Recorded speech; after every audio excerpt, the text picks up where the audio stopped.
Hello! À toi qui suis mes vidéos, j'en fais pas beaucoup ces derniers temps, mais j'ai toujours l'envie parfois.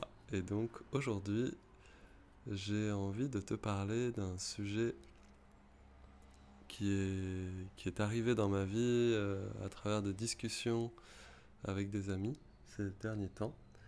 Euh, et c'est, ça tourne autour de la spiritualité euh, telle que on peut la découvrir ou en entendre parler aujourd'hui. Euh, alors, j'ai découvert il y a quelques années un concept anglais que j'ai beaucoup aimé. C'était dans mon parcours d'exploration du système nerveux autonome et de sa régulation. Ce concept anglais s'appelle le spiritual bypassing. Euh, En fait, c'est un... Alors je préviens, ça va être une vidéo un peu technique, enfin un peu technique, je veux dire très précise, qui va parler de quelque chose de très précis. Ce concept de spiritual bypassing, c'est un concept qui regroupe en fait des comportements, des croyances, des pensées qui touchent à la spiritualité, euh, et qui ont en fait une fonction de contournement de la douleur que je peux ressentir, de la souffrance que je peux ressentir, la confusion, enfin différentes émotions ou sensations, inconfortables, désagréables, euh, difficiles à accueillir. Et, et en fait, ce concept de spiritual bypassing, quand je l'ai rencontré, il m'a plu parce qu'il m'a parlé de ma propre expérience où je me suis vu parfois embringué dans des théories, des concepts, des choses qui parlaient de la vie et d'une forme de généralité euh, qui en fait me permettait de juste me détourner mon attention de l'expérience émotionnelle que je vivais ou corporelle.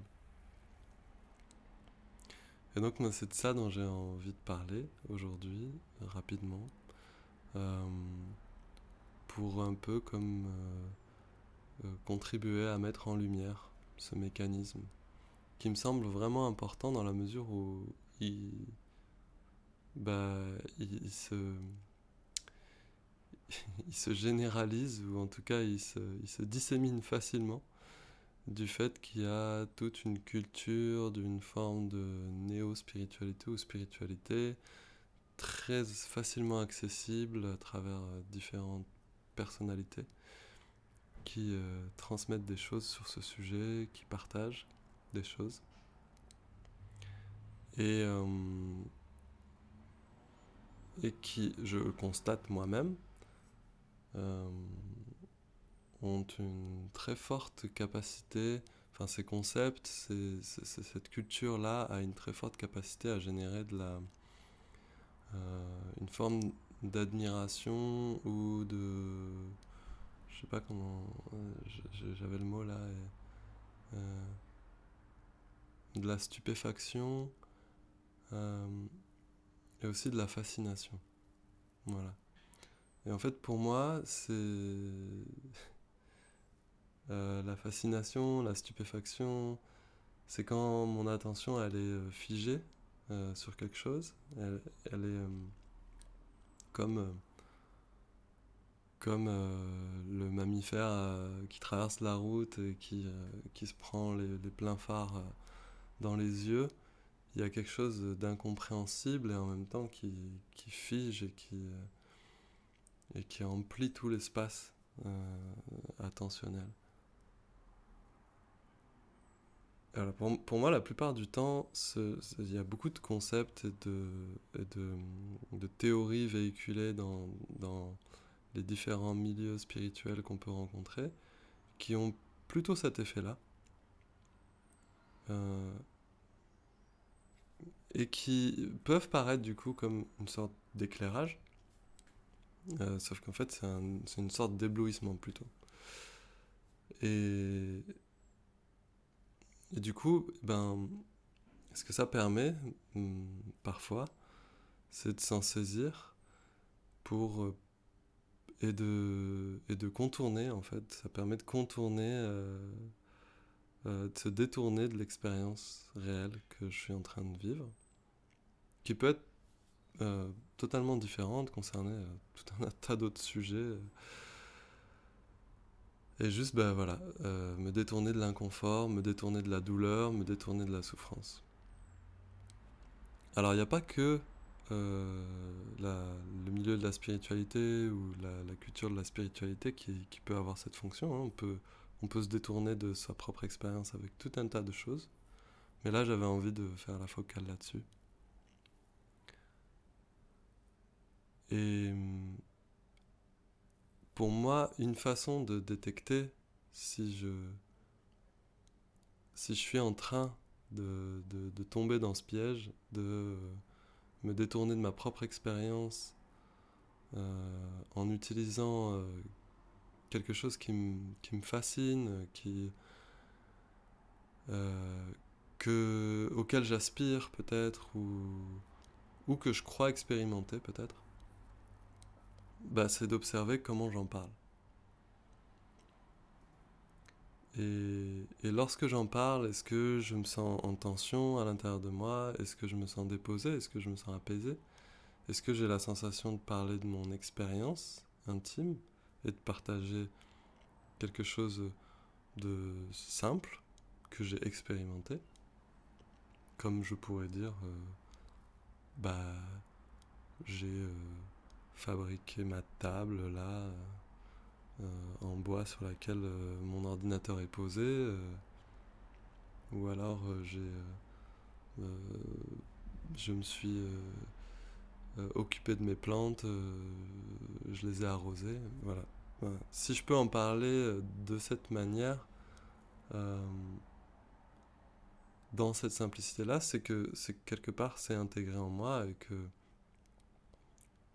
et que bah, y a pas de tension particulière. Euh, et donc mon expérience est claire. Euh, Mais si j'observe que c'est pas le cas, si j'observe que quand j'en parle, il y a plein de tensions en moi, et parfois ça demande un peu d'honnêteté parce que les tensions sont pas facilement visibles, enfin elles sont pas perceptibles facilement. Euh, Bah si c'est pas le cas, bah je peux considérer que bah, je suis en train d'explorer le sujet, je suis en train d'approfondir, je, peut-être que je parle d'une expérience que j'ai faite mais que j'ai pas bien compris. Euh, ou peut-être que je parle juste de croyances. Et dans ce cas-là, il y a quoi en dessous de ces croyances? Et, et c'est quoi mon expérience véritable? Et c'est là que en dessous, en fait, c'est une invitation à aller plus profondément dans mon expérience. Et peut-être que je vais me rendre compte que, bah, en fait, ce dont je parle, c'est pas du tout ce que réellement j'expérimente. Et quand je prends soin d'aller recontacter ce que j'expérimente, en fait, je me rends compte que y a peut-être de la douleur passée, de la souffrance passée, des choses que j'ai pas intégrées du tout, des expériences douloureuses que j'ai pas intégrées, ou même joyeuses que j'ai pas intégrées, mais intenses en tout cas. Voilà. Euh, J'avais envie de partager à ce sujet, c'est un peu là où j'en suis, ce que j'observe un peu autour de moi par rapport à ce sujet de la, du spiritual bypassing, le contournement spirituel, et un peu comment est-ce que euh, une forme de culture spirituelle peut m'offrir un refuge plutôt qu'une réelle clarté sur à propos de ce que je vis.